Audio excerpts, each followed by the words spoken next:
नमस्कार दोस्तों, मैं राज पांडे। आप देख रहे हैं आरसीएन टुडे। आप सभी का आरसीएन न्यूज़ टुडे चैनल पर हार्दिक स्वागत है। आप सभी को मालूम होगा, इस चैनल के माध्यम से जितनी भी जानकारी आपको दी जाती है वह पूर्णतः सही और सटीक होती है। उसी क्रम में आज की 10 बड़ी खबर के बारे में बात करेंगे। मैं आपको यहाँ तक कहता हूँ, अगर आप वीडियो को पूरा देख लेंगे तो आप न्यूज़ के बादशाह बन जाएंगे। आपको कोई फेल नहीं कर सकता है।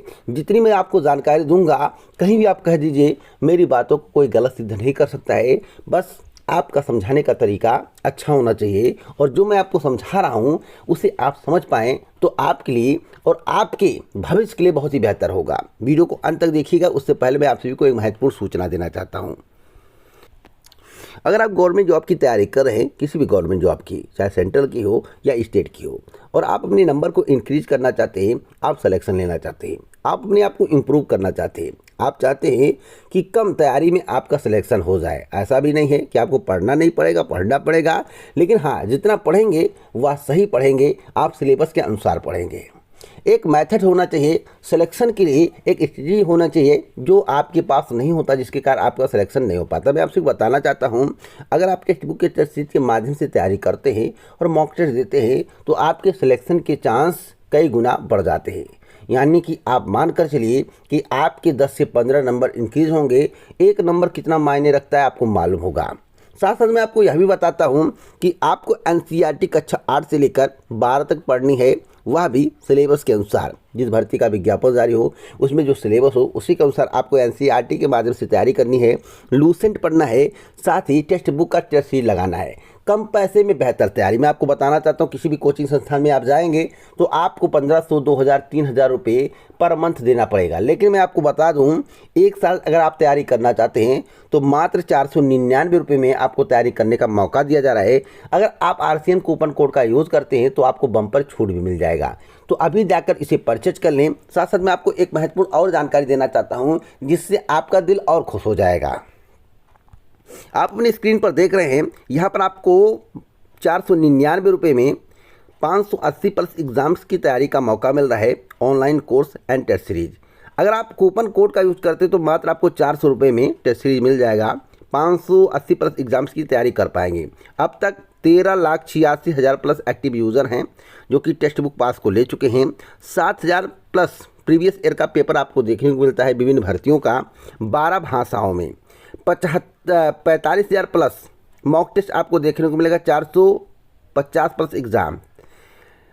कूपन कोड के बारे में यहाँ पर बताया गया है कि आरसीएन कूपन कोड का यूज़ करना मत भूलिएगा। अगर आप 200 रुपया बचा ले जाते हैं, 150 रुपया बचा ले जाते हैं, 100 रुपया बचा ले जाते हैं तो आपके लिए इससे अच्छी खबर और इससे बड़ी उपलब्धि कुछ नहीं हो सकती है। तो बेहतर तैयारी के लिए कम पैसे में टेक्स्ट बुक का टेस्ट ही जरूर परचेज करें।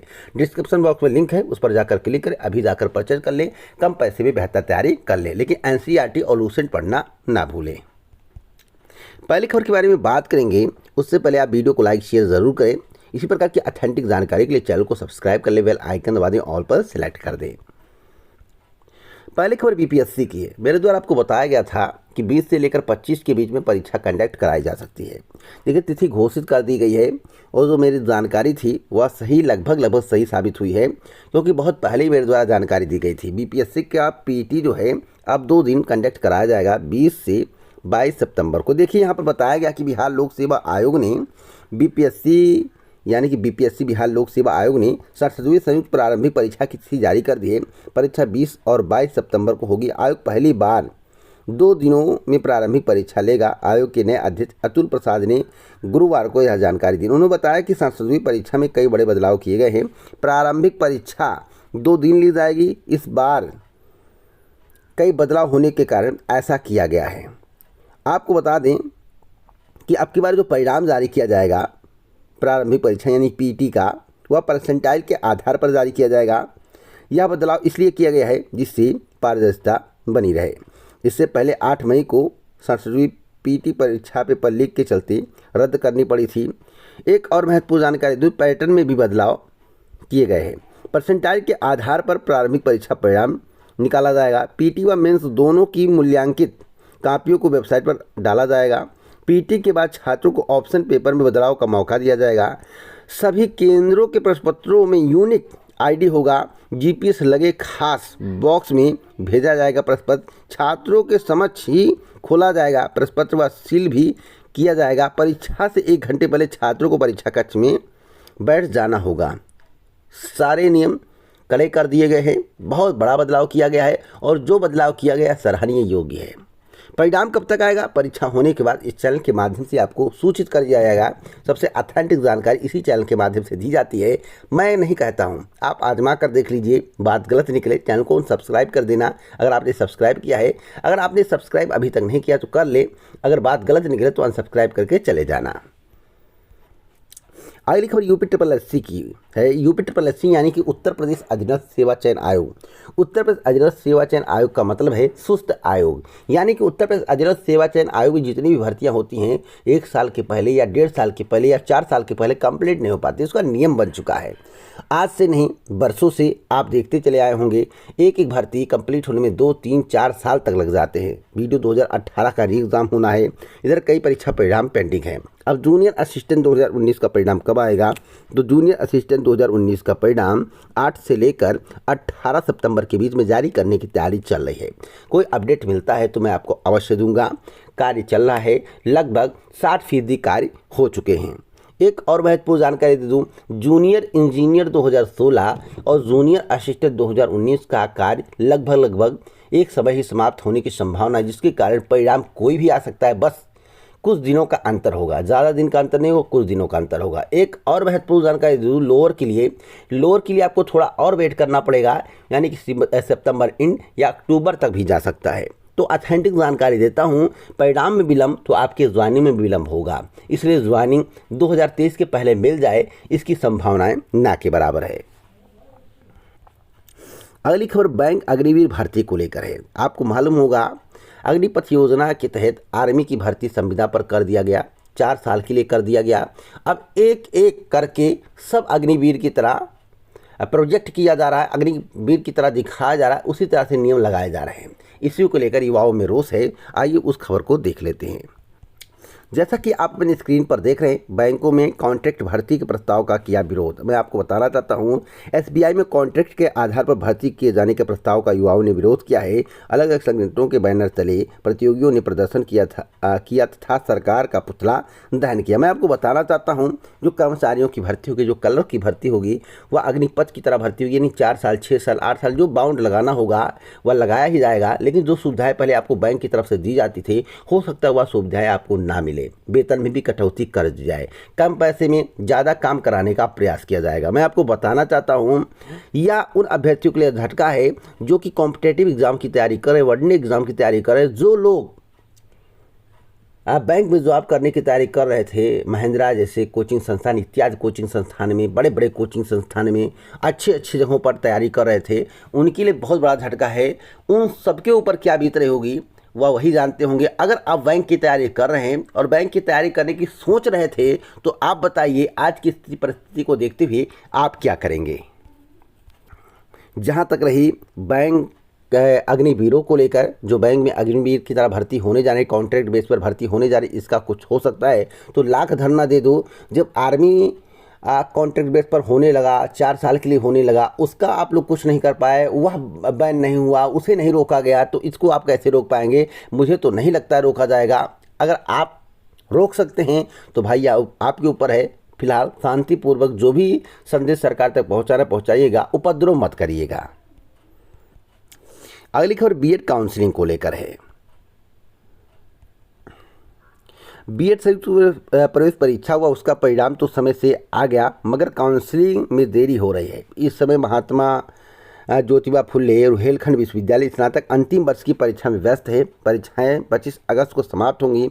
इसके बाद मूल्यांकन का काम शुरू होगा, परिणाम आएगा। माना जा रहा है कि इन परिस्थितियों को देखते हुए सितंबर के अंतिम सप्ताह में बीएड की काउंसलिंग शुरू हो सकती है। यानी कि जो मुझे जानकारी प्राप्त हुई है कि 28 सितंबर से लेकर 5 अक्टूबर के बीच में काउंसलिंग शुरू होने की संभावना जताई जा रही है। तो आप लोग तैयार रहिएगा। जो जानकारी दे रहा हूँ लगभग यही सही है। और मैं आपको बताना चाहता हूँ कि 25 अगस्त के बीच कोई भी तारीख तय कर काउंसलिंग शुरू कर दी जाए, मगर स्टाफ स्नातक परीक्षाओं में लग गया है, जिसके कारण इसकी संभावनाएं कम दिख रही हैं। यानी कि विश्वविद्यालय भी चाहता है कि समय से काउंसलिंग हो जाए, लेकिन कई परीक्षाएं, स्टाफ की कमी, जिसके कारण जो है आगे बीएड की काउंसलिंग होने में दिक्कत हो रही है। इसलिए बीएड की काउंसलिंग थोड़ा नहीं काफ़ी डिले हो सकता है आज की स्थिति परिस्थिति को देखते हुए। अगली खबर यूपी ट्रिपल एससी पीईटी को लेकर है। यूपी ट्रिपल एससी पीईटी 2022 के सेंटर पर काम चल रहा है। लगभग 80% सेंटर बनाए जा चुके हैं और मेरी जानकारी के अनुसार काफ़ी संख्या में सेंटर बनाए जाएंगे और हर ज़िले में सेंटर बनाने की तैयारी है। जहां तक रही आपके सेंटर की बात कि आपको सेंटर कहां दिया जाएगा, तो महिलाओं के उनके ज़िले में ही सेंटर दिया गया है और पुरुषों को कुछ को उनके ज़िले में मिल गया है और कुछ को उनके इर्द गिर्द ज़िले वाले में सेंटर दिया गया है। तो अब तक की मैं बिग अपडेट बता रहा हूँ, कोई अपडेट आगे मिलेगी तो इस चैनल के माध्यम से आपको दी जाएगी। अगली खबर रीट उत्तर कुंजी को लेकर है। रीट उत्तर कुंजी को लेकर अब तक की सबसे बड़ी अपडेट मैं आपको देने जा रहा हूं। रीट उत्तर कुंजी को लेकर इस चैनल के माध्यम से सबसे पहले आपको ऑथेंटिक जानकारी दी गई थी। अगर आपने टेलीग्राम चैनल को ज्वाइन नहीं किया है तो वहां पर ज्वाइन कर लें, वहां पर देख सकते हैं। और इसके संबंध में वीडियो भी अपलोड किया गया था, आपको बताया गया था कि उत्तर कुंजी कब तक आएगा। साथ साथ मैं आपको बताना चाहता हूँ रीट परीक्षा को लेकर बिग अपडेट है। प्रश्न पत्र में बोर्ड ने ही त्रुटि मानी, 9 प्रश्नों में बोनस अंक दिया गया है। अब कहाँ कितने बोनस अंक मिले हैं इसके संबंध में अगर आपको विस्तृत जानकारी चाहिए रीट परीक्षा को लेकर तो आप टेलीग्राम पर चले जाइए। टेलीग्राम पर मेरे द्वारा विस्तार से पोस्ट किया गया है। अगली खबर निजीकरण को लेकर है। निजीकरण को लेकर आरबीआई का क्या कहना है मैं आपको बताना चाहता हूँ। बड़े पैमाने पर सरकारी बैंकों का निजीकरण खतरनाक होगा, ऐसा आरबीआई ने साफ कर दिया है। आरबीआई ने सरकार को सावधानी से आगे बढ़ने की सलाह दी है। सार्वजनिक क्षेत्र के बैंकों की बड़े पैमाने पर निजीकरण से फायदे से अधिक नुकसान हो सकता है। आरबीआई ने इस मामले में सरकार को ध्यान से आगे बढ़ने की सलाह दी है। केंद्रीय बैंक ने एक लेख में कहा है कि निजी क्षेत्र के बैंक पीवीवी लाभ को अधिकतम करने से अधिक कुशल हैं। वहीं सार्वजनिक क्षेत्र के बैंकों ने वित्तीय समावेशन को बढ़ावा देने में बेहतर प्रदर्शन किया है। मैं आपको बताना चाहता हूं, अगर बैंकों का निजीकरण होगा तो सरकार को बड़ा धक्का लगेगा। अब सरकार इससे चिंतित क्यों नहीं है यह बात समझ में नहीं आ रहा है, लेकिन आरबीआई के द्वारा चेतावनी दी जा रही है कि एक साथ निजीकरण करना, बड़े पैमाने पर निजीकरण करना खतरनाक है, बहुत खतरनाक है। इसलिए सरकार को सोच समझकर कदम उठाना चाहिए। मैं तो कहता हूं कि आगे जाओगे कुआं है, आप कुएं में गिर जाओगे। मैं तो आपको सलाह दे रहा हूं ना, आप जानबूझकर गिर जाओ तो इसमें मेरी क्या गारंटी है। तो वही समझ लीजिए, इससे ज़्यादा मैं आपको कुछ नहीं बताऊँगा। लोग विदेशी मुद्रा की बात करते हैं कि देश में इतनी ज़्यादा विदेशी मुद्रा है कि श्रीलंका जैसे हाल नहीं हो सकते, लेकिन मैं आपको एक स्थिति दिखाना चाहता हूं। आरबीआई के हस्तक्षेप से मुद्रा बाजार में उतार चढ़ाव के दौरान विदेशी मुद्रा भंडार घटने की दर में कमी आई है। आरबीआई के वित्तीय बाजार संचालन विभाग के सौरभनाथ विक्रम राजपूत और गोपाल कृष्ण इसके अध्ययन में कहा गया है कि 2008 से 9 के वैश्विक वित्तीय संकट के कारण मुद्रा भंडार में $70 अरब की गिरावट आई। कोविड-19 के दौरान इसमें $17 अरब की ही कमी हुई। वहीं रूस यूक्रेन युद्ध के कारण इस वर्ष 29 जुलाई तक $56 अरब की कमी हुई, यानी कि लगातार कमी आपको देखने को मिल रही है। तो यह बहुत अच्छी खबर मैं नहीं मानता हूं। अगर आप अच्छी खबर मानते हैं तो यह आपके ऊपर डिपेंड करता है, लेकिन न्यूज़ को ऑथेंटिक तरह से सुनिए, सही तरीके से सुनिए, समझने का प्रयास करिए। मैं आपको समझाने का प्रयास करता हूँ। जब विदेशी मुद्रा घटेगा तो भारत की स्थिति क्या होगी और विदेशी मुद्रा भारत की स्थिति मजबूत करने में कितना अहम भूमिका निभाता है, आपको इसके बारे में मालूम होना चाहिए।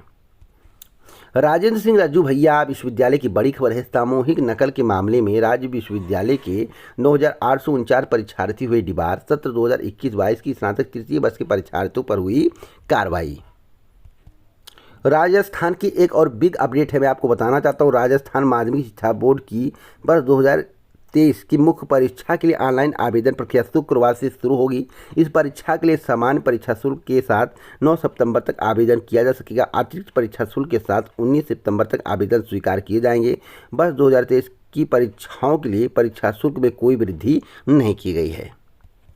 तो आपको अगर इसी प्रकार की सही और सटीक जानकारी चाहिए तो चैनल को सब्सक्राइब कर ले, बेल आइकन दबा दे, ऑल पर सेट कर दे। टेलीग्राम से जुड़ना मत भूलें। टेलीग्राम पर जाइए, चैनल का नाम सर्च करिए, आपको टेलीग्राम चैनल मिल जाएगा और वीडियो को लाइक शेयर कर दें, जिससे